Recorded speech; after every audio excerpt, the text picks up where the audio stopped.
செய்திகளை உரக்கச் சொல்வோம். வணக்கம். செய்திகளை உரக்கச் சொல்வோம். நயினார் கோவில் ஒன்றியத்தில் முதல்வரின் நலம் காக்கும் மருத்துவ முகாம்.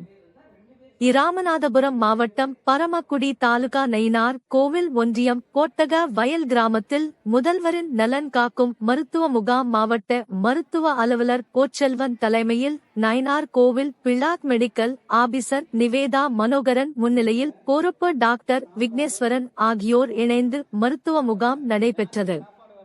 முகாமில் அனைத்து துறை மருத்துவர்களும் கலந்து கொண்டு பொதுமக்களுக்கு சிகிச்சை அளித்தனர். சிகிச்சைக்கு வந்த அனைவருக்கும் மருந்து மாத்திரைகள் இலவசமாக வழங்கப்பட்டது.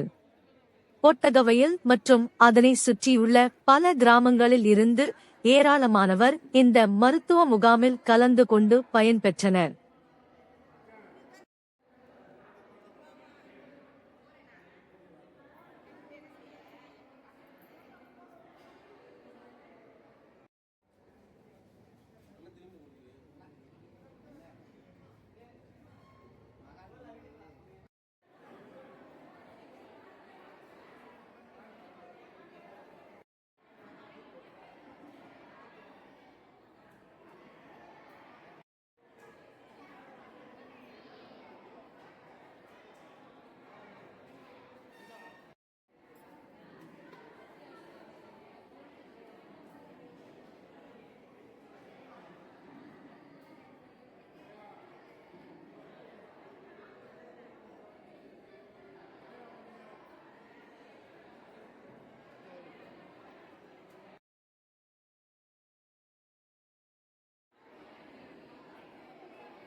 இந்த சேனல் உங்களுக்கு பிடிச்சிருந்தா லைக் பண்ணுங்க, ஷேர் பண்ணுங்க, கமெண்ட் பண்ணுங்க. மறக்காம இந்த சேனலுக்கு சப்ஸ்கிரைப் பண்ணுங்க.